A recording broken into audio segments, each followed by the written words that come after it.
आप देख रहे हैं सौदा आपका। मैं हूं प्रियंका संभव। सबसे पहले कमोडिटी बाजार पर नजर।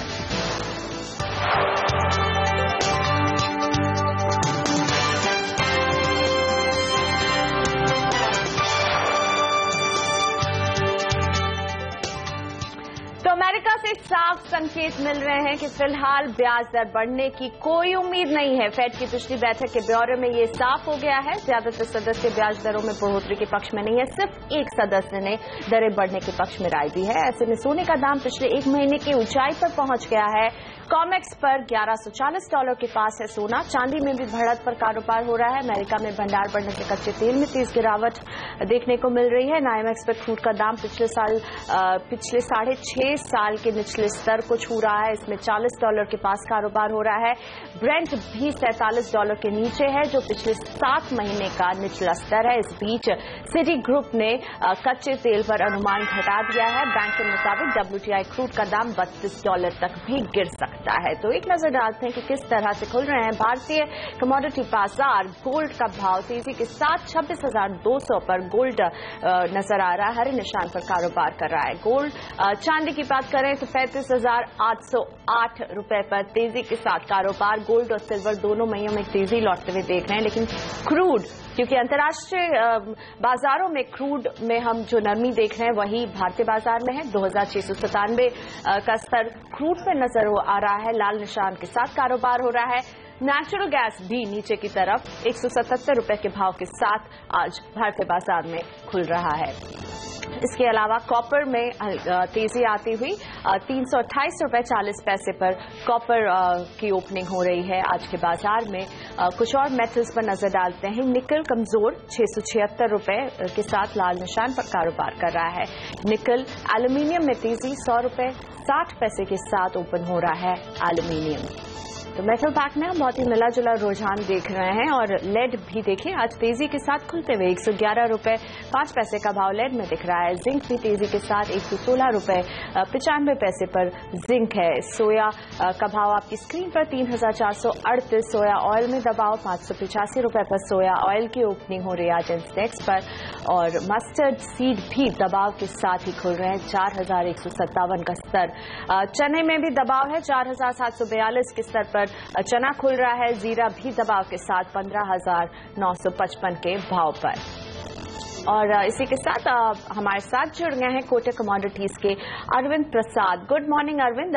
सिटी ग्रुप ने क्रूड में और गिरावट का अनुमान जताया। आपके मुताबिक कितना गिरेगा क्रूड? क्या करना चाहिए आज इसमें सर? देखिए, जिस हिसाब से कल क्रूड ऑयल का इन्वेंट्री नंबर थोड़ा सरप्राइजिंगली बढ़ के आया और उसका प्राइस रिएक्शन कल भी देखने को मिला और आज इंडियन मार्केट में खोलते हुए देखने को मिल रहा है, तो हमको लगता है कि अभी जैसे इंडियन मार्केट में सितंबर कॉन्ट्रैक्ट देखना चाहिए और अभी भी उसमें पोटेंशियल है। मेरे हिसाब से 2700 के लेवल के आसपास सेल कर सकते हैं और 2600-2620 का टारगेट दे सकते हैं और स्टॉप लॉस जो है 2745 के ऊपर रखेंगे। तो मुझे लगता है कि शॉर्ट टर्म में अभी भी पोटेंशियल है डाउन साइड का और $40 के नीचे भी इंटरनेशनल मार्केट में आने का उम्मीद कर सकते हैं। साथ ही में सोना हमें एक महीने की ऊंचाई पर दिख रहा है। लंबे समय के बाद ये ऊंचाई नजर आ रही है। इसमें क्या सलाह देंगे सर? देखिए, जिस हिसाब से कल FOMC मिनट्स आया, थोड़ा सा डिसअपॉइंटिंग हुआ कि इंटरेस्ट रेट हाइक शायद ना हो अभी सितंबर में और उसका रिएक्शन गोल्ड सिल्वर में अच्छा सा देखने को मिला है। आज के ट्रेडिंग सेशन में ओपनिंग में ऊपर भी खुला हुआ है। हमको लगता है थोड़ा बहुत और पॉजिटिव ट्रेंड मेंटेन होना चाहिए। 26,250 से लेकर 26,280 के आसपास अक्टूबर कॉन्ट्रैक्ट को बाय करेंगे। फिलहाल करंट भाव से थोड़ा सा नीचे आने के बाद बाय करेंगे और टारगेट जो है 26,450 का रखेंगे। स्टॉप लॉस 26,130 के नीचे मेंटेन करेंगे। तो ब्याज दरों को लेकर अमेरिका से कोई खास संकेत नहीं मिल रहा है। ऐसे में करेंसी की चाल कैसी रह सकती है? उस एंगल से अगर देखा गया तो मेरे ख्याल से अभी डॉलर इंडेक्स थोड़ा बहुत डेप्रिशिएट किया है आज का मॉर्निंग ट्रेडिंग सेशन में और उसके चलते हुए रुपी में शायद थोड़ा बहुत अप्रिसिएशन देखने को मिल सकता है। जैसे अभी मार्केट हम देख रहे थे कि थोड़ा बहुत फ्लैट चल रहे हैं। हमको लगता है कि आज के ट्रेडिंग सेशन में शायद इंडियन रुपी जो है एक 7 से 8 पैसा अप्रिशिएट करने का उम्मीद कर सकते हैं। बेस मेटल्स पर आपकी नजर कहाँ रहेगी? आज बहुत ही मिक्स्ड ओपनिंग रहे हैं। कॉपर में हम तेजी देख रहे हैं लंबे समय के बाद, लेकिन प्रेशर में है पूरा मेटल पैक। जी हाँ, अगर कॉपर का बात करें, जो भी थोड़ा बहुत रिकवरी देखने को मिल रहा है अभी मॉर्निंग आवर्स में, मेरे ख्याल से वो एलएमई को ट्रैक करते हुए खुला हुआ है, लेकिन ओवरऑल ट्रेंड अभी भी बेरिश है। और किसी को अगर सेल साइड पे रहना है या कोई ऑलरेडी सेल किया हुआ है तो मेरे ख्याल से 330, 331 में फर्दर सेल किया जा सकता है और 324 का टारगेट दे सकते हैं। स्टॉप लॉस जो है 334 के ऊपर मेंटेन करेंगे। सरकार दलहन इंपोर्ट बढ़ाने जा रही है, एक बड़ा टेंडर भी जारी हुआ। क्या आगे चने की कीमतों पर इसका असर देखने को मिलेगा? देखिए, चने में अच्छा खासा तेजी हमको पिछले 7-8 ट्रेडिंग सेशन में देखने को मिला है और आज जैसे हम देख रहे हैं कि ओपनिंग आवर्स में थोड़ा बहुत प्राइस करेक्शन हुआ है। हमको लगता है शायद थोड़ा बहुत और प्रॉफिट बुकिंग आने का उम्मीद कर सकते हैं फ्यूचर्स मार्केट में। और जैसे स्पॉट मार्केट से हमको खबर आ रहा है कि जैसे करंट भाव पे थोड़ा बाइंग इंटरेस्ट कम हो रहा है, तो उसके चलते हुए थोड़ा बहुत प्रॉफिट बुकिंग आज के ट्रेडिंग सेशन में चना में देखने को मिल सकता है। एग्री कमोडिटीज में किन लेवल्स पर रहेगी नजर सर, और कोई खास कमोडिटी जो आपकी रडार पर है?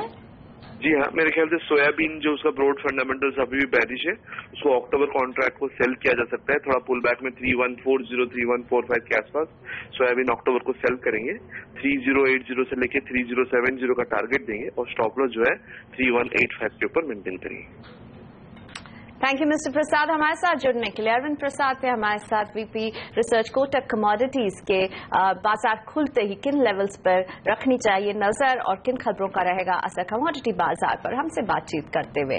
और इसी के साथ वक्त हो गया है ब्रेक का, लेकिन ब्रेक के बाद हमारे साथ जुड़ेंगे कोटक महिंद्रा बैंक के joint MD Deepak Gupta.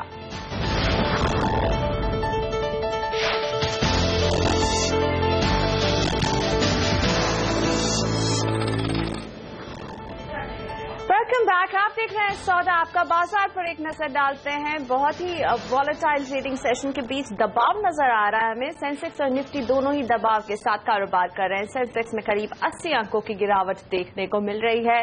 Nifty में भी 8,500 के स्तर को जैसे बस छुआ था और इसके बाद फिर से दबाव। 31 अंक की गिरावट यहां पर नजर आ रही है। मिड कैप भी दबाव के साथ ही कारोबार कर रहे हैं। 55 अंकों की गिरावट हमें मिड कैप में नजर आ रही है। सेंसेक्स, निफ्टी, मिड कैप सभी काउंटर्स दबाव में हैं और बैंक निफ्टी में 70 अंकों को गवा करके 18,638 पर है। ये भी लाल निशान पर ही कारोबार कर रहा है। सुबह से ही प्रेशर में हमें नजर आ रहे हैं बाजार। ये पूरा ही हफ्ता दबाव के नाम रहा है। कल लेट ट्रेडिंग सेशन में थोड़ी सी शॉर्ट कवरिंग जरूर नजर आई थी, लेकिन वापस दबाव लौटते हुए बाजारों में। एडवांस डिक्लाइन रेशियो पर नजर डालें तो ये फिलहाल डिक्लाइंस की तरफ है, यानी ज्यादा शेयर्स हैं जो गिरने वाले हैं बढ़ने वाले शेयरों के मुकाबले। 440 शेयर हैं जो बढ़ने वाले हैं, तो उसके मुकाबले ठीक डबल 882 शेयर हैं जो गिर रहे हैं। तो प्रेशर कहां से आ रहा है बाजारों में? बैंक निफ्टी क्योंकि लाल निशान पर है, तो निफ्टी में सबसे ज्यादा गिरावट बैंकिंग शेयरों में नजर आ रही है। एक्सिस बैंक से लेकर के आईसीआईसीआई बैंक सभी दबाव के साथ कारोबार कर रहे हैं। लेकिन वेदांता, केन इंडिया, टाटा स्टील और इन्फोसिस, वेदांता में देखिए 5% से भी तक की गिरावट नजर आ रही है। केन इंडिया भी 3.5% से ज्यादा गिरावट के साथ। हिंडाल्को, गेल, ओएनजीसी, एचसीएल टेक सभी में गिरावट के साथ, और गिरावट भी मामूली नहीं है, 2% से ज्यादा तक की गिरावट यहां पर देखने को मिल रही है। ल्यूपिन, सन फार्मा, बीपीसीएल, टेक महिंद्रा, ये कुछ काउंटर्स है जहां से मजबूती मिल रही है बाजारों को। फार्मा शेयरों में हमने कल भी एक अच्छी रैली देखी थी। डॉक्टर रेड्डीज भी मजबूती के साथ कारोबार करते हुए। Bharti Airtel, HUL, Asian Paints, इन सभी में मजबूती के साथ कारोबार फिलहाल नजर आ रहा है। लेकिन ओवरऑल मूड बाजार में दबाव का ही है, प्रेशर में नजर आ रहे हैं बाजार। और शेयरों पर सलाह देने के लिए हमारे साथ जुड़ गए हैं अल्टामाउंट कैपिटल के Subramaniam. Good morning mister Subramaniam. ये पूरा हफ्ता लाल निशान के नाम ही रहा है बाजार में। आप बाजार में क्या देख रहे हैं अभी, और क्या हो सकता है ट्रिगर बाजारों के लिए अब?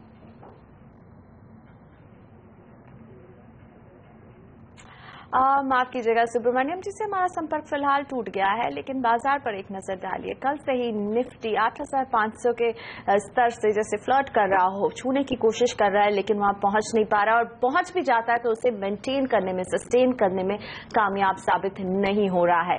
निफ्टी और सेंसेक्स भारी दबाव के साथ यहां पर कारोबार हो रहा है। सेंसेक्स 27,860 के स्तर पर है। 71 अंकों की गिरावट यहां पर दिख रही है। मेरे साथ साथ अब है अल्टामाउंट कैपिटल के Subramaniam. Good morning mister Subramaniam. ये पूरा हफ्ता काफी बुरा रहा है बाजारों के लिए, कैसी चाल आप अब किस तरह के स्तर पर नजर रखनी चाहिए? आपको लगता है क्या ट्रिगर है जो बाजार जिस पर रिएक्ट कर सकता है? आई थिंक जो अहम चीज बाजार में आई थिंक एक यहाँ पर प्रेशर की ओर से आ रही है, आई थिंक वो है चाइना का फैक्टर, और उसके चलते ऑब्वियसली पूरे ग्लोबल मार्केट्स में हम प्रेशर देख रहे हैं। लेकिन हमारी जो मार्केट में जो है कि यहाँ पर एक buying at dip, buy at dip strategy की जा रही है, और हम यही देख रहे हैं कि जहां जहां मार्केट में नीचे दिन के नीचे फिसले वहां से बाउंस बैक देखने को मिल रही है। और खास करके यहाँ पर रुपये की जो वीकनेस भी आई है उसके चलते थोड़ी बहुत शायद पर उस जहां पर इसका फायदा हो सकता है उस और सेक्टर्स जैसे आईटी और फार्मा की ओर आई थिंक ध्यान ज्यादा जारी है। और ओवरऑल मेरा मानना है कि शायद अगर मार्केट को एक ट्रिगर के तौर से कर देखना है तो शायद एक अगर रेट कट ऐसा कुछ अहम अनाउंसमेंट अगर आई तो बात आई थिंक वो एक पॉजिटिव ट्रिगर हो सकता है। और I think for the time being I think 8,400 8,550 इसी दायरे में रहने की पूरी संभावना है। तो बहुत ही रेंज बाउंड कारोबार हो रहा है एक तरह से, और ग्लोबल क्यूज जिस तरह के मिल रहे हैं वो और प्रेशर क्रिएट कर रहे हैं भारतीय बाजारों में। लेकिन अब हमारे साथ जुड़ रहे हैं खास मेहमान कोटक महिंद्रा बैंक के जॉइंट एमडी दीपक गुप्ता, और इनसे बात करने के लिए हम सीधा चलते हैं हमारे बैंकिंग एडिटर प्रदीप पंड्या के पास।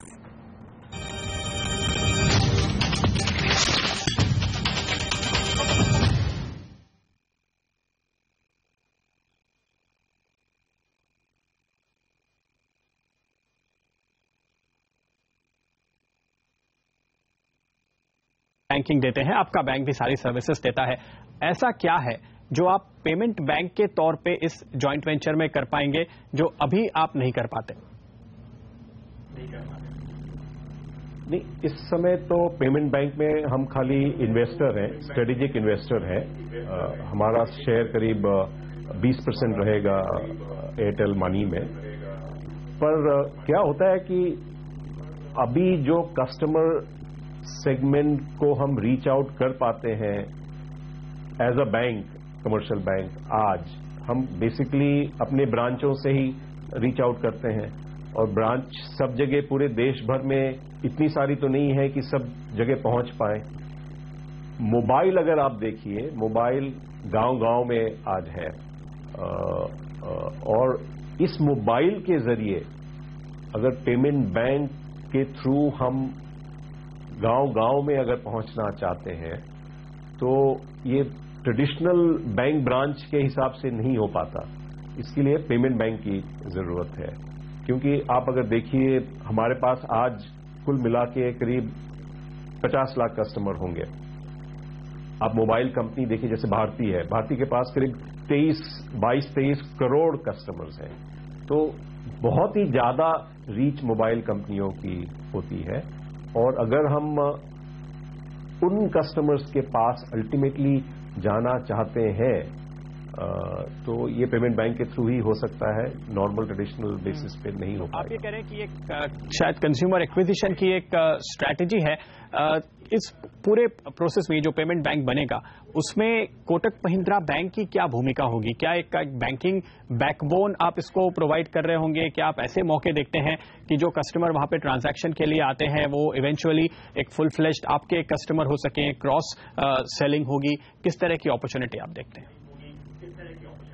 नहीं, पेमेंट बैंक अपने आप में मोर और लेस कंप्लीट रहेगा from a saving point of view, क्योंकि अल्टीमेटली गांव-गांव में अगर जाना चाहते हैं तो क्या कोशिश कर रहे हैं हम कि जो ट्रांजैक्शन आप कैश के थ्रू करते हैं, आज आप अपना पैसा कैश में रखते हैं, वो आप पेमेंट बैंक में रखिए, ट्रांजैक्शन करिए मोबाइल के थ्रू, कैश रखिए बैंक में, आपको उस पैसों पे सेविंग्स अकाउंट इंटरेस्ट मिलेगा।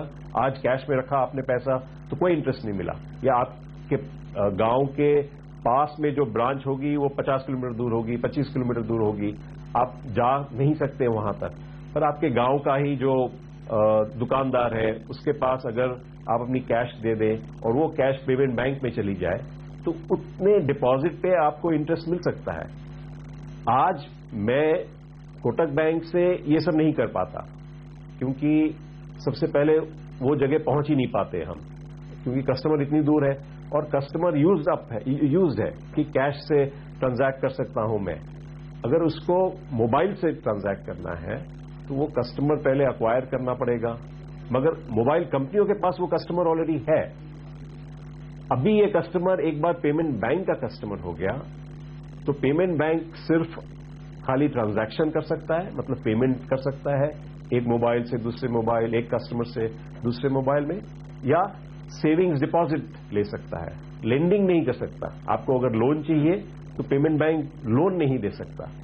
तो इतने बड़े कस्टमर बेस में कुछ कस्टमर ऐसे रहेंगे जो हम कमर्शियल बैंक के हिसाब से उन कस्टमर को लोन दे सकते हैं, तो उस हिसाब से क्रॉस सेल की अपॉर्चुनिटी होती है। बट बिगर अपॉर्चुनिटी जो है वो ये है कि हम इतने बड़े लार्ज कस्टमर बेस को रीच आउट कर सकते हैं, जो कि पहले कमर्शियल बैंक के हिसाब से 5 साल बाद या 10 साल बाद ही पहुंच पाते हैं। ओके। जो इन्वेस्टर है उनके दिमाग में सवाल यह है कि कितना कैपिटल एक्सपेंडिचर यहां पे होगा, कितना बड़ा जेस्टेशन पीरियड होगा, कब ये एंटिटीज मुनाफे में आएंगी और क्या वाकई काफी ये मुनाफे का सौदा होगा। आपको क्या लगता है, आपके क्या कैलकुलेशंस हैं? नहीं, अभी तो बहुत शुरुआत है, अभी तो इन प्रिंसिपल लाइसेंस ही मिले हैं। 12 से 18 महीना लगते हैं पूरा सेटअप करने में, क्योंकि टेक्नोलॉजी बहुत इंपॉर्टेंट होती है पूरी बैंकिंग सिस्टम में, और वो टेक्नोलॉजी इंफ्रास्ट्रक्चर सेटअप करने में कम से कम 9 से 12 महीने तो लगेंगे ही। तो वो सब प्लानिंग अभी जाके करनी पड़ेगी। क्या बिजनेस मॉडल रहेगा वो देखना पड़ेगा, क्योंकि कस्टमर सेगमेंट एकदम नया है। हम सोचते हैं कि पेमेंट बैंक के हिसाब से कस्टमर मोबाइल से मोबाइल में ट्रांजैक्ट करेगा, और ऐसा नहीं हुआ कि ऐसा नहीं हुआ है कहीं पे। अब छोटे से कंट्री में देखिए, बांग्लादेश जैसे में इतना पॉपुलर हो गया है मोबाइल से मोबाइल पेमेंट पिछले 3-4 साल में। अफ्रीका में आप देखिए, फिलीपींस में आप देखिए, ब्राजील में आप देखिए, काफी डेवलपिंग कंट्रीज में आप देखिए, तो mobile to mobile payments actually payment bank के थ्रू बहुत पॉपुलर हो चुके हैं, और बहुत शॉर्ट पीरियड ऑफ टाइम में पूरा, क्योंकि कस्टमर बिहेवियर एकदम अलग हो जाता है ना, कि आज आप कैश के थ्रू डील करते हैं और कैश अपने पास रखते हैं, उसके बदले आप मोबाइल से मोबाइल जो चाहिए आपको पेमेंट वो कर सकते हैं। अभी कस्टमर कितना पैसा वो ट्रांजैक्शन के लिए देने को राजी रहेगा, कितना हम उसमें से खर्चा कर सकते हैं, कितना बचा सकते हैं, कितना उसमें से प्रॉफिट निकलेगा, आई थिंक ये सब थोड़ा टाइम लगेगा, अभी थोड़ा प्रीमेच्योर है।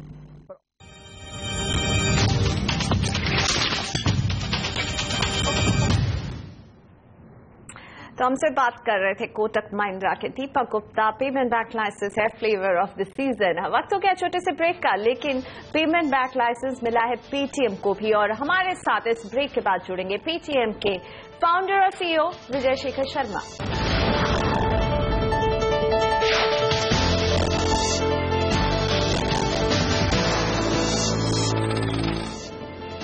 Welcome back. बाजार के लिए बहुत खास अच्छा दिन नहीं है। सेंसेक्स में हम लगातार दबाव देख रहे हैं और ये दबाव बढ़ती जा रही है। हम अभी फिलहाल सेंसेक्स में 66 अंकों की गिरावट देख रहे हैं। 66 अंकों को गवाकर सेंसेक्स 27,864 पर कारोबार कर रहा है।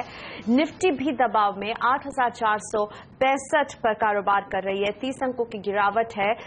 मिड कैप में भी आज लाल निशान पर ही कारोबार हो रहा है। सारे ही मिड कैप स्टॉक्स लाल निशान में नजर आ रहे हैं। बैंक निफ्टी, हालांकि कल आरबीआई ने बड़ा अनाउंसमेंट किया है, पेमेंट बैंक लाइसेंसेस दिए हैं 11 कंपनियों और व्यक्तियों को, लेकिन उसके बाद भी बैंक निफ्टी में हम कोई खास गतिविधि नहीं दिख रहे हैं। नए बैंक अब जुड़ेंगे नेटवर्क से, लेकिन बैंक निफ्टी दबाव में करीब 85 अंकों की गिरावट बैंक निफ्टी में देखने को मिल रही है। आज यहाँ पर एडवांस डिक्लाइन रेशियो पर अगर नजर डालें तो ये फासला बढ़ता जा रहा है और ये डिक्लाइंस के फेवर में है, यानी बढ़ने वाले शेयर गिरने वाले शेयरों के मुकाबले काफी कम है।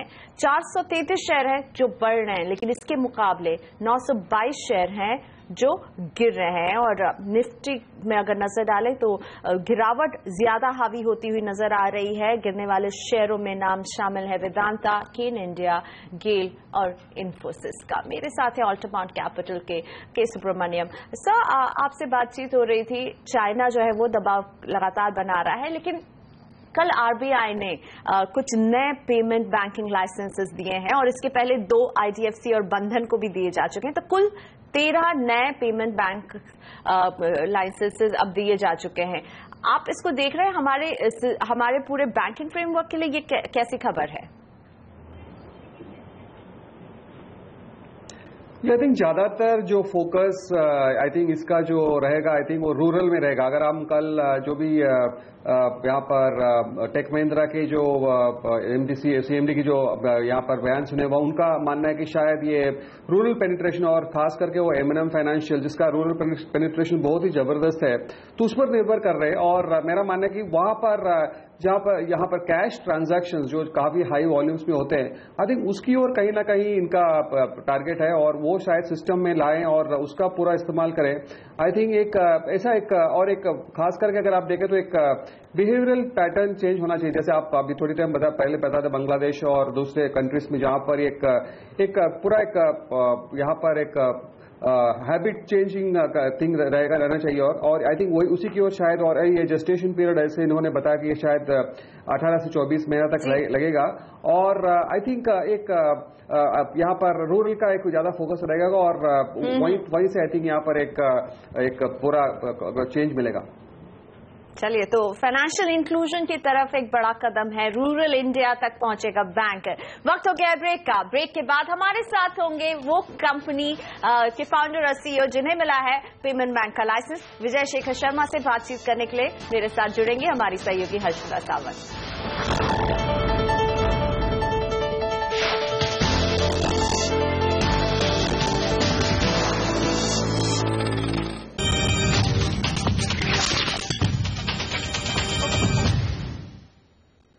आरबीआई ने कल 11 कंपनियों और व्यक्तियों को पेमेंट बैंक के लाइसेंस जारी किए हैं, जहां पर रिलायंस, आदित्य बिरला ग्रुप, महिंद्रा, मुरुगप्पा ग्रुप जैसे बड़े बड़े नाम शामिल है। वहां पर एक ऐसी शख्सियत भी है जो इस पूरे ग्रुप में 11 नामों में सबसे यंगेस्ट कंपनी है।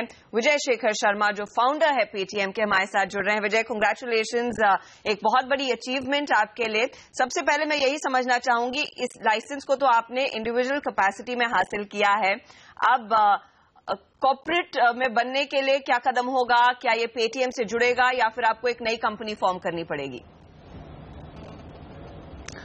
देखिए, first of all thank you so much. हमें बहुत फख्र है कि आरबीआई ने हमें चूज किया, एक यंग कंपनी को चूज किया और एक यंग टीम को चूज किया है। क्योंकि हम यंग हैं तो हम नई तरीके से करेंगे और हमारा ये मानना है कि फाइनेंशियल इंक्लूजन जो इतने सालों से यूनिवर्सल बैंक्स की तरफ अगर देखा जाए तो वो सिर्फ बड़े लोगों को, शहरों की तरफ, जो छोटे लोग हैं उनकी तरफ ध्यान नहीं देते थे, तो हम एक नई चीज कर पाएंगे। और वैसे ये लाइसेंस जो मेरे नाम पे है उसका कारण ये है कि हमारी कंपनी मेजॉरिटी इंटरनेशनली ओन्ड है, तो कंपनी को प्रमोटर नहीं बना सकते थे हम, इसलिए मैं एक प्रमोटर हूं और मैं इंडियन रेजिडेंट होने के कारण मेजॉरिटी इक्विटी होल्ड करूंगा।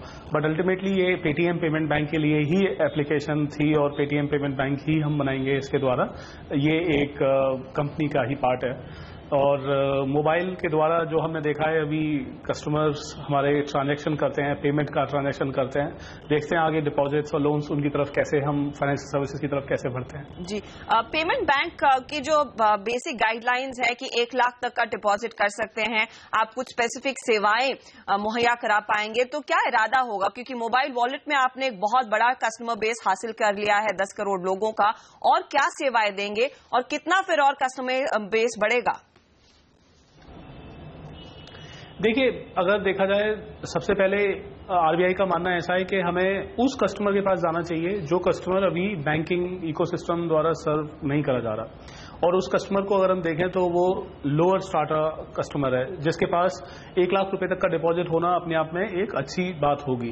तो मेरा ये मानना है कि हम अभी अगर हम देखें अपने आप को, तो ऐसे कस्टमर हम जिनको लेंगे जिनके पास लेस इनकम है, या फिर जो यंग हैं, या फिर जो नॉर्मल बैंक सिस्टम में नहीं पार्टिसिपेट कर रहे हैं, हम उन कस्टमर्स को लेके आएंगे। तो ये एक रीच बढ़ाएगा बैंकिंग इकोसिस्टम की देश में, और नए कस्टमर्स जो करीब 500 मिलियन कस्टमर्स हैं जिनको कि हमारा टारगेट है, 50 करोड़ लोग हैं जिनको टारगेट है। आज के दिन में हम 10 करोड़ लोगों की तरफ सेवाएं देते हैं वॉलेट की। सारे के सारे तो पेमेंट बैंक पे नहीं शिफ्ट होंगे, लेकिन हमारा ये मानना है कि 2020 तक पेटीएम एज ओवरऑल प्लेटफॉर्म तो हम जरूर 50 करोड़ लोगों को सर्व करना चाहते हैं, और 1 लाख करोड़ का टर्नओवर हम 2020 तक करना चाहते हैं। और इंशाल्लाह अगर भगवान ने साथ दिया तो हम अगले लेवल तक जरूर जाएंगे वहां पे, और 50 करोड़ लोग पेटीएम प्लेटफॉर्म पे आएंगे। तो कुछ तो आपने इनिशियली सोचा होगा कि किस तरह के सर्विसेज, किस तरह के प्रोडक्ट्स आप इस प्लेटफॉर्म के जरिए, पेमेंट बैंक के जरिए रूरल इंडिया में पहुंचाना चाहेंगे? हाँ, ये बात जरूर है कि सबसे पहले हमारा ये मानना है कि रूरल इंडिया की अगर नीड देखें, एक्चुअली इसको रूरल और अर्बन ना करके हमें ये देखना चाहिए ये वो लोग हैं जिनको बैंकिंग नहीं मिली। बहुत सारे लोग हमारे अर्बन एरिया में भी हैं, हमारे घर पे आसपास काम करने वाले लोग जिनको कि नॉर्मली महीने में इनकम होती है लेकिन वो बैंक में नहीं रखते, वो चिट फंड में रखते हैं, किसी को चिट काट के देते हैं, या फिर कुछ पैसा ऐसा उनके ऊपर खर्च करते हैं जिनको कि उन्हें सेविंग्स के एडवांटेज नहीं मिलते। तो हमारा ये मानना है सबसे पहले सेविंग्स प्रमोट करेंगे, हम सेविंग डिपॉजिट बढ़ाएंगे और उनको उसके बदले में इंटरेस्ट पे करेंगे। तो हमारा सबसे बड़ा प्रोडक्ट जो होगा वो ये होगा कि आप जिसके पास छोटा सा भी पैसा है वो एक government RBI authorised banking system के साथ सेविंग करिए, ये हमारा पहला प्रोडक्ट होगा। और दूसरा हमारा तो ये मानना ही है कि पेमेंट तो एक बहुत बड़ी जरूरत है किसी भी भारतीय की, चाहे वो अपने बिजली का बिल पे करना चाहे, चाहे मोबाइल का बिल पे करना चाहे, पानी का बिल पे करना चाहे, एक दूसरे को पे करना चाहे। तो हमारे जो मोबाइल ऐप के द्वारा हम ऐसी सर्विसेज उपलब्ध कराएंगे कि वो अपने डेली यूज की सर्विसेज के लिए पेमेंट कर पाए। तो डिपॉजिट्स और पेमेंट हमारे दो की फोकस एरियाज रहेंगे। विजय, कोई फाइनेंशियल पार्टनर की जरूरत आपको पड़ेगी? क्योंकि कई लोगों ने टेक प्लेयर्स के साथ टाई अप की अनाउंसमेंट की है, कई बैंक्स के साथ बड़े बड़े टाई अप्स हुए हैं। आप क्या इस तरह के टाई अप पर काम कर रहे हैं? नहीं, अभी तो हम किसी भी ऐसे टाइप पे काम इसलिए नहीं कर रहे क्योंकि अगर आप देखें तो हम अपने नाम के आगे ट्रस्ट लाना चाहते हैं, हम अपने नाम से ट्रस्ट जनरेट करना चाहते हैं। हमारा ये मानना है कि हम अपने देश में एक अपना नया नाम क्रिएट कर रहे हैं और वो नाम ट्रस्ट के साथ होगा। पेटीएम का नाम one of the most trusted financial services brand के साथ ब्रांड बनाना चाहते हैं। तो इसके लिए शुरुआत में तो हम किसी के साथ टाई अप की जरूरत नहीं समझते हैं, लेकिन कुछ सर्विसेज हैं जैसे कि लोनिंग रिस्ट्रिक्टेड है, हम किसी को क्रेडिट कार्ड या लोन इशू नहीं कर सकते, उसके लिए शायद हम किसी बैंक और फाइनेंशियल इंस्टीट्यूशन के साथ पार्टनर करेंगे, बट वो बहुत पीछे है हमारे रोड मैप में। पहले हम डिपॉजिट और पेमेंट की तरफ चल रहे हैं। अच्छा, ये मुझे बताइए कि क्या इरादा है, कंसिडरिंग आपकी एक कंपनी एजाइल है, डिस्ट्रप्टिव टेक्नोलॉजी है, कितनी जल्दी आप ये सर्विसेज शुरू कर पाएंगे? देखिए, आपने बहुत अच्छी बात बोली, एजाइल और डिस्ट्रप्टिव जैसे वर्ड यूज किए। मैं ये बताना चाहता हूं कि मैं जितना भी बैंकिंग इकोसिस्टम से रिस्पॉन्स सुन रहा हूं वो ये कह रहे हैं कि देखिए मोबाइल एक जरूरत तो है लेकिन ये मोबाइल से लेड नहीं हो सकता। जबकि मेरा ये मानना है कि इंडस्ट्री में आप टैक्सी सर्विसेज को देखिए, आप फ्लाइट टिकट बुकिंग सर्विस को देखिए, रिटेल को देखिए, टेक्नोलॉजी से लेड होके कस्टमर आ रहा है, कस्टमर का बिहेवियर चेंज हो रहा है। बैंकिंग इकोसिस्टम का बिहेवियर चेंज हो रहा हो ना हो, लेकिन कस्टमर का बिहेवियर जरूर चेंज हो रहा है। तो हमारा ये मानना है कि हम मोबाइल के द्वारा उपलब्ध करती हुई सर्विसेज, और जितना ज्यादा हम मोबाइल को सेल्फ सर्विस के लिए यूज करेंगे, जितना ज्यादा हम अपने इकोसिस्टम में टेक्नोलॉजी को डालेंगे, उतना हम एजाइल और डिस्ट्रप्टिव रहेंगे। देखिए, बैंकिंग इकोसिस्टम को टेक्नोलॉजी समझने में टाइम लगेगा, ये मेरा पूरा भरोसा है। हमारा ये मानना है कि हम एज ए टेक्नोलॉजी कंपनी उससे शॉर्टर टाइम में बैंकिंग समझ जाने चाहिए, और इसके लिए हमारी टाइमलाइन बिल्कुल क्लियर है कि हम वन ऑफ द अर्लीस्ट होना चाहते हैं। भगवान करे कि सब लोग जल्दी जल्दी स्टार्ट करें, लेकिन हमारा एग्रेशन इसी बात पे है कि हम बहुत ही एक्साइटेड हैं और हम बहुत जल्दी से स्टार्ट करना चाहते हैं। देखेंगे आरबीआई स्टार्ट करने के लिए किन किन स्टेप्स की गाइडेंस दे रखी है, उनको जितनी जल्दी हो सकेगा हम करेंगे, लेकिन इतना जरूर है कि हम definitely one of the first ones होना चाहते हैं इस लॉट में जिसने पेमेंट बैंकिंग स्टार्ट करी। यहाँ पर कई बैंक अभी भी समझ रहे हैं, सोच रहे हैं कि पैसा कैसे बनेगा। दूसरे बैंक्स के लिए जो बड़े कंग्लोमरेट्स इस बिजनेस में उतर रहे हैं उनके लिए शायद एक बहुत छोटा हिस्सा होगा। आपके लिए आपका ब्रेड एंड बटर है, मोबाइल वॉलेट से आप 6% का मार्जिन पर काम कर रहे हैं, तो पेमेंट बैंक्स में कितने बेहतर मार्जिन आप एंजॉय कर पाएंगे? पैसा आपके लिए कितना आसानी से बनेगा? बस यही एक वो चीज है ग्रीड और फेयर जिसके ऊपर हम जीत चुके हैं, और हमारा ये मानना है कि हम इस बैटल में इसीलिए आगे रहेंगे क्योंकि ना तो हमें ग्रीड है कि हम पैसे बहुत ज्यादा बनाएं, ना हमें फेयर है कि हम पैसे बना पाएंगे या नहीं बना पाएंगे।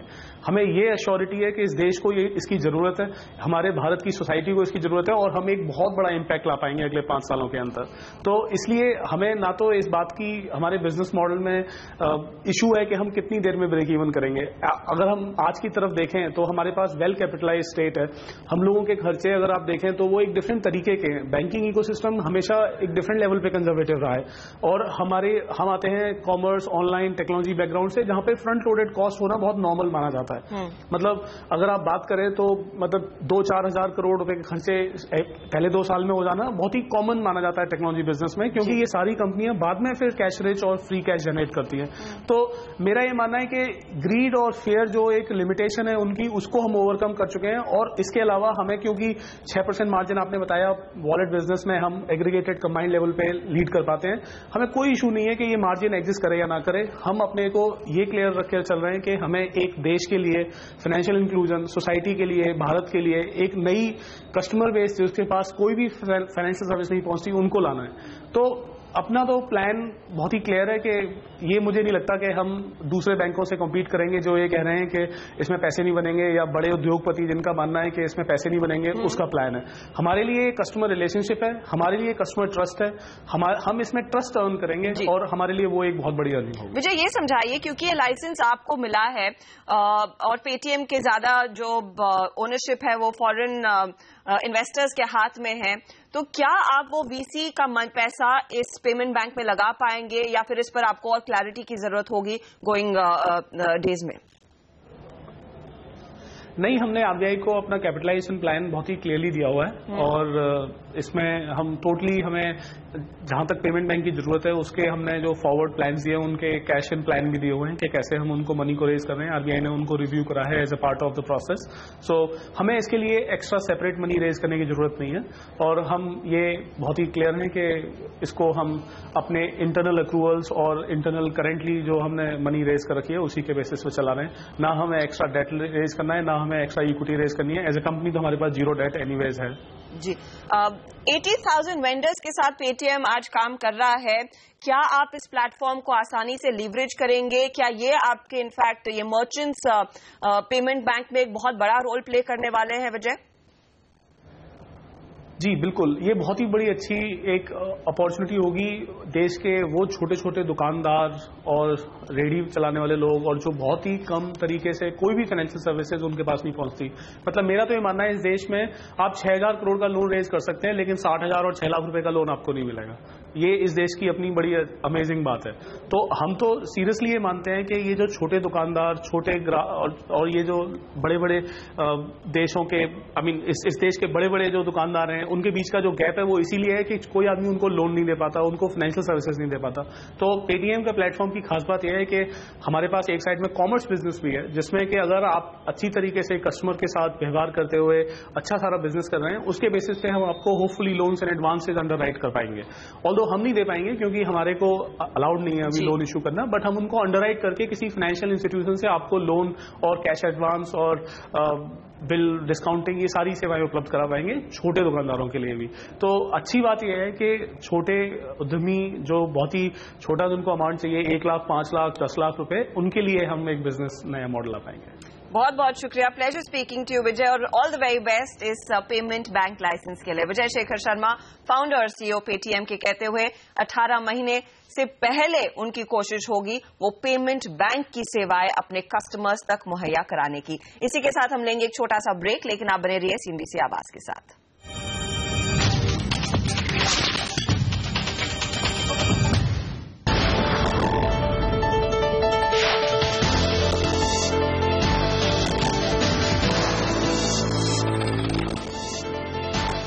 स्वागत है आपका। मैं आपके शेयरों पर सलाह देने के लिए मेरे साथ हैं तो मार्केट एक्सपर्ट, एंजल ब्रोकिंग के टेक्निकल एनालिस्ट समित चौहान और अल्टमाउंट कैपिटल के सुब्रमण्यम। तो अब सीधा रुख करते हैं अपने दर्शकों के सवालों का। अजय जी मेरे साथ जुड़ गए हैं दिल्ली से। गुड मॉर्निंग अजय जी, बताइए कौन सा शेयर है आपके पास? हाँ जी मैम, मेरे पास टीवीजेड के 25 शेयर हैं 145 के रेट पे। अच्छा, और 6 रुपए पर शेयर का नुकसान हो रहा है। आपको नजरिया कैसा था? आप लंबे समय के लिए आपने TBZ लिया था या ट्रेडिंग का नजरिया आपका? 2500 शेयर है तो मुझे लगता है ट्रेडिंग का नजरिया होगा। हाँ, ट्रेडिंग का था, 2 to 3 मंथ्स के लिए था। ओके, और अभी हो रहा है इन्हें 6 रुपए पर शेयर का नुकसान। समित, गुड मॉर्निंग सर। TBZ का चार्ट स्ट्रक्चर कैसा दिखता है आपको? अजय जी को क्या कहना चाहेंगे?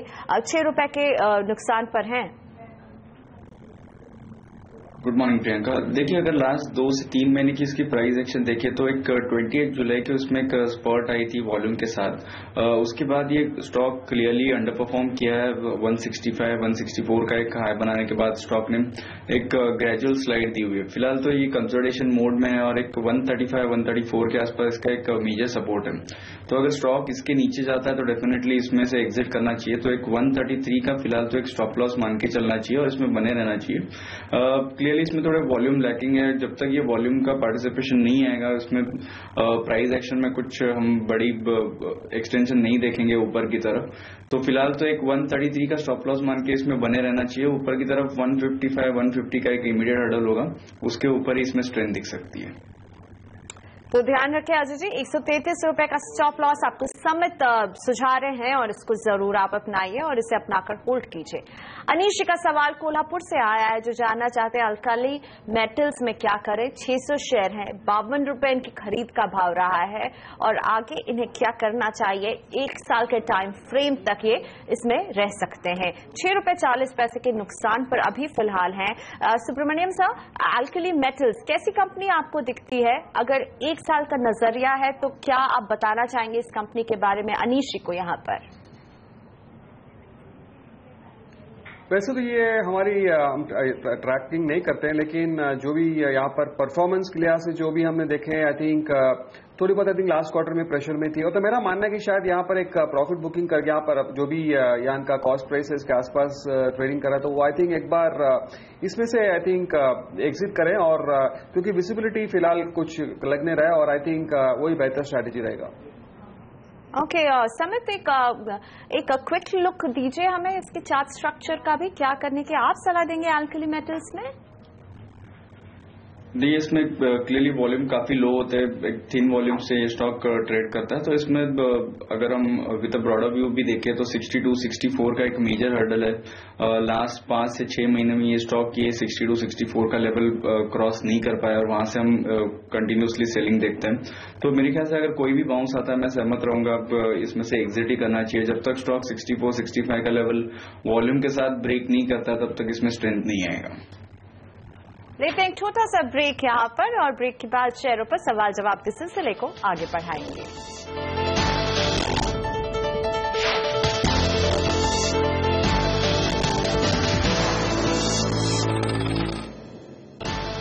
देख रहे हैं सौदा आपका, सीधा रुक करते अपने दर्शक के सवाल का। अमित है मेरे साथ पटना से, अपना सवाल पूछना चाहते हैं। नमस्ते अमित जी, बताइए सर कौन सा शेयर है आपके पास? मेरे पास एक्सिस बैंक है जी। कितने शेयर हैं, किस भाव पर लिया था अमित कुमार जी? 554 रुपए के भाव पर लिए थे, 300 शेयर लिए थे। ओके, और अभी 7 रुपए 85 पैसे के आसपास इन्हें नुकसान हो रहा है। सुब्रमण्यम सर, कैसा दिखता है आपको एक्सिस बैंक का? क्या बताना चाहेंगे यहाँ अमित कुमार जी को इस बैंक के बारे में? अभी तो दबाव में है ये स्टॉक, इनकी जो खरीद का भाव था उससे नीचे। वैसे तो अगर देखें तो यहाँ पर परफॉर्मेंस की ओर से आई थिंक ठीक ठाक रही है लास्ट फ्यू क्वार्टर्स में, लेकिन I think overall price performance अगर आप देखें तो कहीं ना कहीं एक स्लगिशनेस दिख रही है और इसका खास वजह ये है कि क्योंकि अभी जो फोकस है मार्केट का PSU बैंक्स की तरफ गए, तो यहाँ पर मेरा मानना है कि शायद नियर टर्म में प्रेशर डेफिनेटली बनने की पूरी संभावना है। तो अगर कोई उछाल मिले तो मेरा मानना है कि यहाँ पर एग्जिट करके चलें। तो एक्सिस बैंक में अगर एग्जिट करते हैं सुब्रमण्यम जी तो आप कहाँ निवेश करने की सलाह देंगे? अगर इनको इसी स्पेस में रहना है तो शायद एक डिप्स आई थिंक एक bank of Baroda I think already यहाँ पर काफी बढ़त हो गई है, लेकिन मेरा मानना है कि शायद 180, 190 इस रेंज में अगर मिले तो उसमें एंट्री कर सकते हैं। आई थिंक उस स्पेस पे आई थिंक यहाँ पर आई थिंक अप ट्रेंड और फास्ट रह सकती है। तो फिलहाल आई थिंक वो स्ट्रैटेजी बेटर रहेगा, या तो बाय डिप स्ट्रैटेजी भी कर सकते हैं और बैंक ऑफ बड़ौदा या तो फिर इवन SBI, आई थिंक ये दो स्टॉक्स में आई थिंक मेरा मानना है कि शायद बाय डिप स्ट्रैटेजी कर सकते हैं। और अब बात करते हैं दीपक से, बेलगाम से जुड़ रहे हैं मेरे साथ। दीपक, गुड मॉर्निंग, पूछिए अपना सवाल। गुड मॉर्निंग मैम, मेरे को HUL के बारे में पूछना था। मेरे पास 70 शेयर्स हैं 901 रुपीज के पे, तो मेरे को ये लॉन्ग टर्म मेरा नजरिया है। आप बताइए कि अभी मैं इसको और इसमें ऐड कर सकता हूँ या मतलब, क्योंकि प्राइस तो अभी थोड़ा कम ही है मेरी खरीद से, या मतलब लॉन्ग टर्म इसका क्या कहाँ तक मेरे को प्रॉफिट हो सकता है? चलिए, तो 5 से 6 रुपए के नुकसान पर बैठे हुए हैं यहाँ पर दीपक जी। 70 शेयर हैं, big boy of the sector HUL के। सुब्रमण्यम सर, HUL क्या पहला सवाल का हिस्सा है और ऐड करें मौजूदा भाव में, और 1 साल का नजरिया रखते हैं तो किस तरह के टारगेट्स पर नजर होनी चाहिए इनकी? आई थिंक इनका स्ट्रैटेजी बेहतर है। आई थिंक एक बाय डिप स्ट्रैटेजी करनी चाहिए, और FMCG सेक्टर में ऑब्वियसली वैल्यूएशंस के लिहाज से देखें तो ऑब्वियसली स्ट्रेच है, लेकिन मेरा मानना है कि जहां पर मॉनसून्स भी जो भी रिपोर्ट्स आ रहे हैं आई थिंक ठीक ठाक रही है, और रूरल इंडिया में जो भी है यहाँ पर स्पेंडिंग का जो एक फेस आने वाला, शायद उसका भी फायदा इसको FMCG कंपनीज को मिलेगा। तो ओवरऑल ये सब ध्यान में रखते हुए आई थिंक एक बाय डिप स्ट्रैटेजी करें, लेकिन ऑब्वियसली यहाँ से इस लेवल से बहुत जबरदस्त एप्रिसिएशन तो डेफिनेट एक्सपेक्ट नहीं कर सकते हैं, लेकिन मेरा मानना है कि शायद बाय डिप स्ट्रैटेजी करें तो साल भर में आई थिंक कम से कम 15-20% की एक एप्रिसिएशन इस लेवल से मिलने की पूरी संभावना है। वक्त हो गया है ब्रेक का। ब्रेक के बाद हम आपके शेयरों के सवाल जवाब के सिलसिले को आगे बढ़ाएंगे, साथ ही हाजिर रहेंगे इंडियन ट्रेडिंग लीग के अपडेट के साथ भी।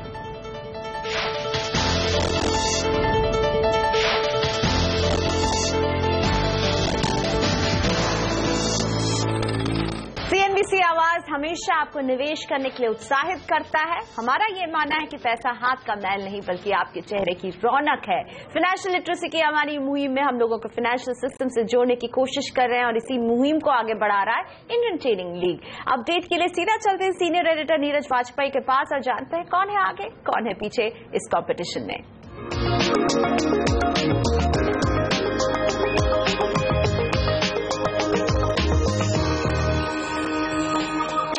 जी हाँ, चेहरे की रौनक दिख भी रही है और वो प्रत्यक्ष आपके सामने अभी दिखेगी किस तरीके से लोग ज्यादा से ज्यादा कमाई कर रहे हैं ट्रेडिंग करके इंडियन ट्रेडिंग लीग पे। और आप देखिए जो मेन ट्रेडिंग बोर्ड है उसमें शशिकांत 136% की शानदार कमाई करके चल रहे, वहीं राजेश कुमार अग्रवाल 113% और संदीप दादाजी देहार 104%, 100% से ज्यादा की कमाई ऑलरेडी ये कर चुके हैं। विमेंस लीग बोर्ड में देखिए आप रमेश कुमार 60%, नेहा 55%, मीनाक्षी 43% और नलिनी 33%। तो बेहतरीन कमाई इस बोर्ड में भी चल रही। कमोडिटी बहुत इंपॉर्टेंट है, क्रूड जो है 47 के नीचे आ गया है, वहां भी देखिए वीरेश मोहन अरोड़ा 95% की बेहतरीन कमाई, संजय कुमार 66%, हरीश 35% और रंजीत 32% की बेहतरीन कमाई करके चल रहे हैं। तो यानी कमोडिटी मार्केट में जो उठापटक चल रही है उसका भी भरपूर फायदा इंडियन ट्रेडिंग लीग में उठाया जा रहा है। लेकिन मूवर्स एंड शेकर्स में देखिए देवराजू 6वीं रैंक से 2343 रैंक, राजू 11वीं से 6000, राजू नाम का सरनेम आज सही चल नहीं रहा है। अमित लूटे 77वीं रैंक से 2342वीं रैंक पे गए, लेकिन चैतन्य जायसवाल याद करिए ये विनर भी रह चुके हैं, शानदार ऊपर गए हैं। विमेंस लीग में देखिए जो है बीजल बेन 4थी रैंक से 610वीं रैंक पे पहुंच गई हैं, वहीं ज्योति कुशवाहा वही जायसवाल की वाइफ है 645 से 56वीं रैंक पे शार्प ऊपर की तरफ जाती हुई दिखी है। कमोडिटी बोर्ड में आप देखिए पुनीत चौधरी जो है 9th पोजीशन से 118वीं में पहुंच गए हैं और ज्ञानचंद जैन 18वीं से 109 में पहुंच गए। तो यहां भारी उठापटक चल रहा है, यही इस गेम की कुंजी है कि जब उठापटक बहुत होती है तो वहां ट्रेडिंग बाउंस बहुत मिलते हैं। तो इसका फायदा आप भी उठा सकते हैं और बहुत आसान है। ट्रेडिंग indiantradingleague.com में जाके अपने आप को रजिस्टर करिए, एक मिनिमम डिपॉजिट है 25,000 या उससे ज्यादा आप जमा कर सकते हैं। जरूरी नहीं कि आप शेयर रखें, उसके बजाय आप शेयर रख सकते हैं, कैश भी रख सकते हैं, जो भी आप चाहें और ट्रेडिंग करिए। बड़े से बड़ा ट्रेड भी इनिशिएट करेंगे आप तो उसमें ट्रेडिंग का ब्रोकरेज सिर्फ 20 रुपए लगेगा आपको। तो बहुत कम लागत में बड़ा मुनाफा आप कमा सकते हैं, जो आपको इस ट्रेडिंग बोर्ड में साफ दिख रहा है। लोग कैसे 100% तक कमा रहे हैं। तो देर मत करिए, तुरंत लॉग इन करिए, ट्रेडिंग शुरू करिए और देखते रहिए CNBC आवाज।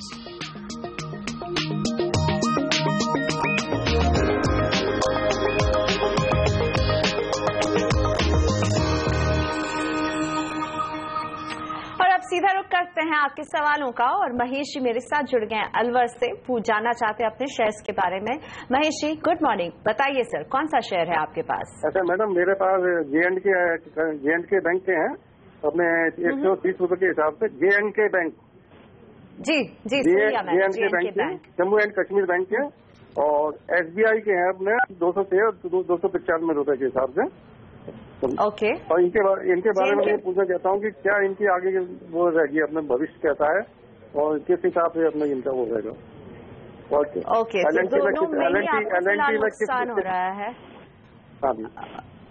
J&K में करीब 38 रुपए पर शेयर के नुकसान पर बैठे, SBI में 16 रुपए 90 पैसे पर शेयर के नुकसान पर है। यहाँ पर महेश जी समित आपसे जानना चाहूंगी, J&K बैंक और SBI दोनों की चार्ट स्ट्रक्चर आपको कैसे दिखते हैं और महेश जी को आप क्या सलाह देना चाहेंगे सर? ये पहले अगर जम्मू एंड कश्मीर बैंक की बात करूं तो मीडियम टर्म के उसके चार्ट स्ट्रक्चर काफी पॉजिटिव है। हालांकि नियर टर्म में इसने अच्छा खासा करेक्शन देखा है from the high levels of 150-160।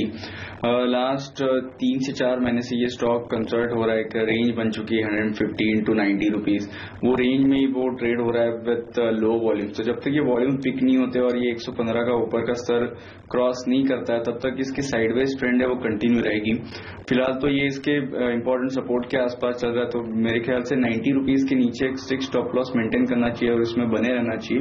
90 के नीचे इसमें से कंप्लीटली एग्जिट होना चाहिए और ऊपर जैसे ही स्टॉक 115 का लेवल ब्रेक करता है तो इसमें एक अच्छी खासी स्ट्रेंथ 130-135 तक हो सकती है। दूसरा स्टॉक अगर SBI की बात करें तो रिसेंटली हमने इसमें अच्छी खासी वोलेटिलिटी देखी है, रिजल्ट के बाद इसने अच्छा खासा करेक्शन भी देखा है। तो इसकी एक अगर ब्रॉडर रेंज देखें तो 290 से लेके 250-260 ये रेंज में ये घूम रहा है। 2-3 दिन पहले इसने अच्छा खासा एक पुल बैक दिया था लोअर लेवल से, बट ऊपर की तरफ जब तक ये 290-95 का लेवल क्लोजिंग बेसिस पे क्रॉस नहीं करता है इसमें वो स्ट्रेंथ आना डिफिकल्ट है। तो अगर नियर टर्म की बात करें तो अगर स्टॉक 285-290 के आसपास जाता है तो उसमें से एग्जिट करना चाहिए और 295 के ऊपर ही इसमें बने रहना चाहिए। विद अ ब्रॉडर व्यू इसमें डेफिनेटली बने रह सकते हैं। इनफैक्ट अगर लोअर लेवल्स आते हैं तो वहां पे एक्यूमुलेट भी कर सकते हैं। और अब बात करते हैं महेंद्र पाल जी से, रोहतक से जुड़ रहे हैं हमारे साथ। गुड मॉर्निंग मिस्टर पाल, बताइए कौन सा शेयर है आपके पास? मैडम जी मेरे पास मोइल है। मोइल के मैंने 17 शेयर लिए थे और IPO के थ्रू आए थे मेरे पास और 356 रुपये 75 पैसे लिया था, लेकिन ये आगे नहीं जा रहा, मैं क्या करूं? एक मेरे पास टाटा स्टील भी है। अच्छा, टाटा स्टील और वैसे आपका नजरिया लंबी अवधि के लिए है दोनों में, मोइल और टाटा स्टील में? हाँ, ये लंबा तो अपने आप बन गया मैडम जी। वैसे मैं आपका रोजाना प्रोग्राम देखता रहता हूँ और नियमित इसका जो है ना दर्शक हूँ।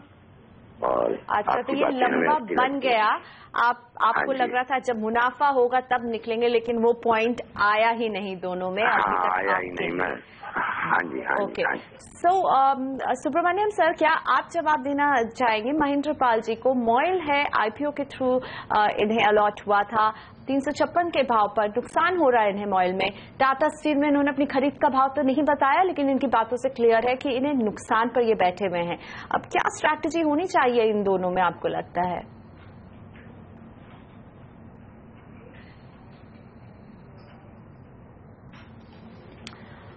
सुब्रमण्यम जी से हमारा संपर्क फिलहाल टूट गया है। समित आपके पास आना चाहूंगी। महेंद्र पाल जी परेशान हैं क्योंकि इंतजार था कब प्रॉफिट मिलेगा, नहीं मिला है। मोइल और टाटा स्टील किस तरह का चार्ट स्ट्रक्चर है, क्या स्ट्रैटेजी रखें? देखिए, ओवरऑल मेटल सेक्टर ने क्लियरली अंडर परफॉर्म किया है लास्ट 6 से 8 महीने में। फिलहाल तो ये नेगेटिव ट्रेंड में है, बट ये बोला जा सकता है अगर टाटा स्टील की बात करें तो ये इसके इंपॉर्टेंट सपोर्ट के आसपास चल रहा है। 230-225 इसका एक मल्टी ईयर सपोर्ट है, तो उसके आसपास ये ट्रेड कर रहा है। यहाँ पे देखिए बॉटम कैच करना बहुत डिफिकल्ट होगा, तो मोमेंटम ट्रेडर्स के लिए जब तक इसमें कोई भी रिवर्सल नहीं दिखता है इधर डेली वीकली चार्ट पे, तब तक इसमें दूर रहना चाहिए। और अगर कोई निवेशक है अगर कुछ महीने या सालों के व्यू से अगर दिखता है तो टाटा स्टील ऐसे लेवल पे है, यहाँ पे एक स्टैगर्ड मैनर में बाइंग किया जा सकता है। हर एक डिप में इसमें आप एक्यूमुलेट कर सकते हो। मोइल की बात करें तो इसमें वॉल्यूम्स काफी लो होते हैं, तो हम लोग इसको ज्यादा ट्रैक नहीं करते, बट अगर एक नियर टर्म की बात करें तो 225 से लेकर 220 का इसका एक मेजर सपोर्ट है। जब तक ये स्टॉक ये लेवल के ऊपर रहता है तब तक कुछ मेजर हार्म नहीं होगा फ्रॉम करंट लेवल। और और ऊपर की तरफ 250 260 का इसका एक मेजर हर्डल है। तो ये वॉल्यूम के साथ ये हर्डल क्रॉस होना बहुत इंपॉर्टेंट है अगर ये स्टॉक में कोई भी स्ट्रेंथ आना है तो फिलहाल तो रेंज बाउंड है। मेरे ख्याल से इमीडिएट इसमें प्राइस मूवमेंट एक्सपेक्ट करना काफी डिफिकल्ट होगा। ओके, तो फिर नुकसान को क्या भुगतना सही सलाह होगी समझ जी यहाँ पर इनके लिए? देखिए, टाटा स्टील में तो मैं होल्ड करने की सलाह दूंगा, वो कन्विक्शन के साथ मैं बोल सकता हूँ। बट मॉइल की अगर बात करें तो इसमें इनको थोड़ा ऑब्जर्व करना होगा। अगर ये स्टॉक 250 का लेवल ब्रेक नहीं होता है तो मेरे ख्याल से फिर इसमें से एग्जिट करना चाहिए। एग्जिट करके जब भी ये 260 के ऊपर क्लोजिंग देगा तभी री एंटर कर दीजिए। अदरवाइज अगर इनको ये टाइम वाइज पेन नहीं चाहिए तो इसमें से एग्जिट कर सकते हैं। लेते हैं छोटा सा ब्रेक यहाँ पर। ब्रेक के बाद सौदा आपका में आपके शेयरों पर सवाल जवाब के सिलसिले को आगे बढ़ाएंगे।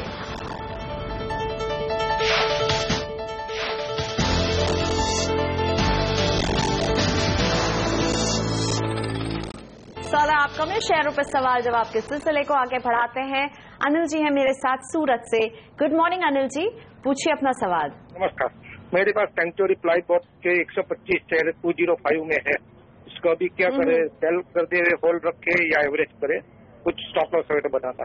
और एक्सिस बैंक और HDFC बैंक लेना है 3 महीने के रूप से, तो कौन सा भाव? कौन सा बैंक आपने बोला? HDFC और HDFC और अपने ICICI बैंक, अरे सॉरी मैडम, IDFC और ICICI बैंक।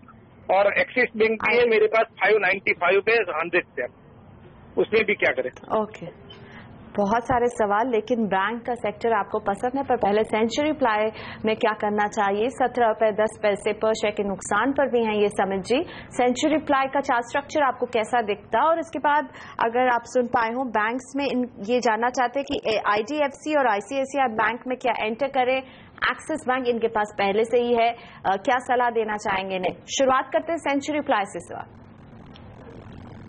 देखिए, सेंचुरी प्लाई अगर लास्ट हम 5 से 6 महीने के प्राइस एक्शन देखें तो एक फिलहाल एक कंसोलिडेशन मोड में है। हालांकि इसके अगर लॉन्ग टर्म चार्ट देखें तो वो पॉजिटिव ट्रेंड में है। तो फिलहाल ये कंसोलिडेशन फेज से इसको बाहर आना बहुत इंपॉर्टेंट होगा। 220 का इसका एक नियर टर्म रेजिस्टेंस है, तो वो लेवल क्रॉस होना इसके लिए बहुत इंपॉर्टेंट होगा। और नीचे की तरफ अभी एक 180 का इसका मेजर सपोर्ट है। तो हालांकि अगर नियर टर्म का व्यू है तो 178 का एक स्ट्रिक्ट स्टॉप लॉस इसमें मेंटेन करना चाहिए और बने रहना चाहिए। 178 के नीचे मैं एग्जिट की सलाह दूंगा। और ऊपर की तरफ जैसे ये स्टॉक 215 220 के लेवल क्रॉस करता है तो इसमें अच्छी खासी मोमेंटम आ सकता है, प्रॉब्ली टुवर्ड 235 240। अगर बैंक्स की बात करें तो देखिए, एक्सिस बैंक और ICICI बैंक फिलहाल साइडवेज ट्रेंड में है। इनफैक्ट एक्सिस बैंक तो लास्ट कुछ दिनों से अंडर परफॉर्म कर रहा है। तो अगर नियर टर्म व्यू है तो फिलहाल इसको अवॉइड करना चाहिए। इन केस अगर एक्सिस बैंक 565 570 के ऊपर रहता है तो विद द मोमेंटम वो वहां पे बाय कर सकते हैं। बट नियर टर्म व्यू से अभी फिलहाल ये करंट लेवल पे अवॉइड करना चाहिए। ICICI बैंक का एक 320 का मेजर रेजिस्टेंस है ऑन अ क्लोजिंग बेसिस। हमने रिसेंटली देखा है जब भी ये स्टॉक 320 315 के आसपास आता है वहां से अच्छी खासी सेलिंग दिखती है। तो जब तक 320 क्रॉस नहीं होता है मोमेंटम ट्रेडर्स उसमें से अवॉइड करना चाहिए। और अगर अब निवेशक है तो वो लोअर लेवल्स पे प्रॉब्ली अराउंड 295 290 ये अच्छे लेवल्स हो सकते हैं। और अगर IDFC की बात करिए तो थोड़ा ये स्लो मूवर है। तो अगर कोई medium to long term perspective से इसको देखना चाहता है तो स्टैगर्ड मैनर में हर एक डिक्लाइन में इसमें एक्यूमुलेट किया जा सकता है। करंट लेवल पे पूरी तरह इसमें निवेशक नहीं होना चाहिए। स्टैगर्ड मैनर में डिक्लाइंस पे इसमें बाइंग की जा सकती है। और अब बरेली से महेश पाल है मेरे साथ। गुड मॉर्निंग मिस्टर पाल, बताइए कौन सा शेयर है सर आपके पास?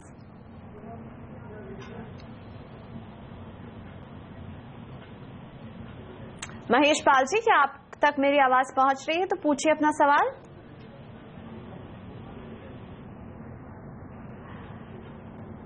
चलिए, तो इनसे हम बातचीत नहीं कर पा रहे हैं। हम इन्हें शो में फिर से शामिल करने की कोशिश करेंगे, लेकिन हमारे पास इतना ही वक्त था। सुब्रमण्यम सर के साथ सर शुक्रिया हमारे शो में आने के लिए। आज कई शेयरों पर आपके साथ चर्चा हुई है, कोई डिस्क्लोजर देना चाहेंगे? आई थिंक जो भी स्टॉक्स के बारे में हमने चर्चा की है लगभग यही हमने राय अपने क्लाइंट्स को भी दी है, लेकिन मेरे निजी पोर्टफोलियो में कोई भी शेयर शामिल नहीं है।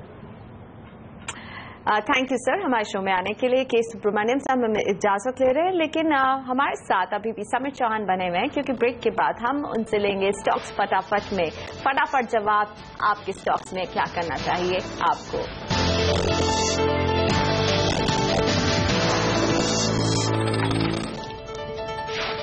Welcome back. वक्त है स्टॉक्स फटाफट का। सीधा चलते हैं आपके सवालों की तरफ। समित चौहान मेरे साथ है फटाफट जवाब देने के लिए। शार्दुल भुज से जानना चाहते हैं अशोक लेलैंड के बारे में।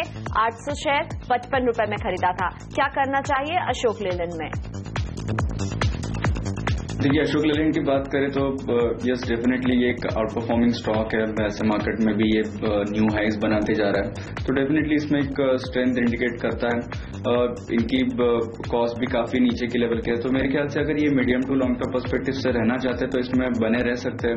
फ्रॉम करंट लेवल इसमें अच्छा खासा एप्रिसिएशन दिखाई दे सकता है, बट अगर इनका कोई भी नियर टर्म व्यू है और ये फंड्स अगर इनको रिक्वायरमेंट होगी तो पार्शियली बुक करना चाहिए। मैं फुल्ली इसमें से बुक करने की सलाह नहीं दूंगा, डेफिनेटली इसमें होल्ड की सलाह होगी। चंडीगढ़ से प्रिंस जानना चाहते हैं कि इलाहाबाद बैंक में क्या करना चाहिए। इनके पास है 1502 शेयर, 128 रुपए के भाव पर इन्होंने खरीदारी की थी। देखिए, पीएसयू बैंक्स ने लास्ट 6 to 8 मंथ में अच्छा खासा अंडर परफॉर्म किया था, बट हम 15-20 ट्रेडिंग सेशन से देख रहे हैं कि क्लियरली जो अंडर परफॉर्मेंस था वो अभी एक आउट परफॉर्मेंस हो रहा है। लो लेवल से हमने अच्छी खासी बाउंस देखी है सारे पीएसयू बैंक्स में। तो इलाहाबाद बैंक की बात करें तो फिलहाल ऐसे लग रहा है कि 80-85 का इसका एक स्ट्रांग सपोर्ट बन गया है। काइंड ऑफ बॉटमिंग फॉर्मेशन भी हो सकता है ये। तो ऊपर की तरफ इमीडिएटली एक 110 का हर्डल होगा, वो क्रॉस होने के बाद फिर इसमें और अच्छी खासी मूवमेंट देख सकते हैं हम 120-125 के ऊपर। तो फिलहाल मेरी सलाह होगी इसमें से बने रहना चाहिए और 80 का एक स्ट्रिक्ट स्टॉप लॉस मेंटेन करना चाहिए। शैलेश कुलकर्णी के पास से फिनोलेक्स इंडिया के 30,000 शेयर 120 रुपए में खरीदारी की थी सर। देखिए, ये भी एक आउट परफॉर्मिंग स्टॉक है। स्टेडीली इसकी जो ट्रेंड है ऊपर की तरफ ही रहती है। हालांकि लास्ट 6 to 8 मंथ्स में इसने कंसोलिडेट किया है इन अ रेंज ऑफ 310 to 255। बने रहना चाहिए ऐसे स्टॉक जो अप ट्रेंड में है विद अ ब्रॉडर व्यू। तो ऐसे स्टॉक में और इनकी कॉस्ट भी काफी नीचे की है, तो मैं होल्ड की सलाह दूंगा। एक 245 के नीचे स्टॉप लॉस मेंटेन करना चाहिए और इसमें बने रहना चाहिए। प्रशांत मुंबई से जानना चाहते हैं जीएमआर इंफ्रा के 500 शेयर होल्ड करते हैं, 26 रुपए 85 पैसे के भाव पर खरीदारी की थी, क्या हो अगला कदम? देखिए, क्लियरली लगार्ड काउंटर है। इसमें हम कोई भी मूवमेंट अगर ऊपर की तरफ देखते हैं तो डेफिनेटली वो पूरी तरह से उसमें सेलिंग आती है और स्टॉक वापस अंडर परफॉर्म करता है। तो मेरे ख्याल से अगर कोई भी अपॉर्चुनिटी मिलती है ऊपर की तरफ तो इसमें से एग्जिट करना चाहिए। इसमें कोई फिलहाल तो क्लियर डायरेक्शन नहीं है। अगला स्टॉक एनएमडीसी आर के गोविंद बेंगलुरु से जानना चाहते हैं 500 शेयर 176 के भाव पर खरीदारी की थी। It's like a falling knife. जैसे हमने लास्ट 1 से 1.5 महीने में इसमें प्राइस एक्शन देखी है तो स्टॉक 135-140 के लेवल से शार्पली करेक्ट हुआ है। तो इसमें भी फिलहाल कोई भी अगर हम बॉटमिंग फॉर्मेशन नहीं देख रहे, कोई भी ऐसे इंडिकेशन नहीं है कि ये स्टॉक यहाँ पे सपोर्ट ले, तो इसमें भी अगर कोई भी बाउंस आता है 108-110 तक तो वहां से एग्जिट ही करना चाहिए। गांधीनगर के सीके मोदी जानना चाहते हैं स्पाइस जेट के बारे में। 3500 शेयर 20 रुपए के भाव पर खरीदारी की थी। देखिए, अगर स्पाइस जेट की बात करें तो इसमें अच्छा खासा ट्रैक्शन देख रहे हैं हम रिसेंटली। 29 का इसका एक मेजर हर्डल होगा ऑन अ क्लोजिंग बेसिस। जैसे ही स्टॉक 29 का लेवल ब्रेक करता है इसमें हम 34 से लेकर 36 के लेवल देख सकते हैं। तो फिलहाल इसमें बने रहना चाहिए। 23 का एक प्रोडक्टिव स्टॉप लॉस मान के चलना चाहिए। अमरकांत सलूजा के पास हैं एनसीसी के 1500 शेयर 75 रुपए के भाव पर खरीदा था। देखिए, इसके मीडियम टर्म चार्ट्स अगर हम देखें तो वो पॉजिटिव है। हालांकि रिसेंटली ये स्टॉक ने 110-115 के लेवल से अच्छा खासा करेक्शन देखा है। फिलहाल तो हम जो प्राइस एक्शन है उसको रादर देन कंसोलिडेशन फेज बोलेंगे। तो ऊपर की तरफ 86-87 का एक इम्पोर्टेंट रेजिस्टेंस होगा। जैसे ही ये लेवल ब्रेक होता है 100-105 का इसका एक नेक्स्ट जो रेजिस्टेंस है वो ये टेस्ट कर सकता है। फिलहाल मैं इसमें बने रहने की सलाह दूंगा। 65 का एक स्टॉप लॉस होगा। थैंक यू समर जी हमारे शो पर आने के लिए। सर, कई स्टॉक्स पर आपकी सलाह ली है हमने आज अपने दर्शकों के लिए, कोई डिस्क्लोजर देना चाहेंगे? यस, देखिए जो भी स्टॉक्स हमने डिस्कस किए मेरा कोई भी निजी निवेश नहीं है, हमारे क्लाइंट्स की उसमें पोजीशन हो सकती है। तो समझ जी से हम अलविदा कह रहे हैं, लेकिन सौदा आपका में आज मेरे साथ भी इतना ही। मुझे भी यही इजाजत दीजिए। नमस्कार। ब्रेक के बाद हम हाजिर रहेंगे कमोडिटी बाजार के ताजा अपडेट के साथ कमोडिटी राउंड अप में।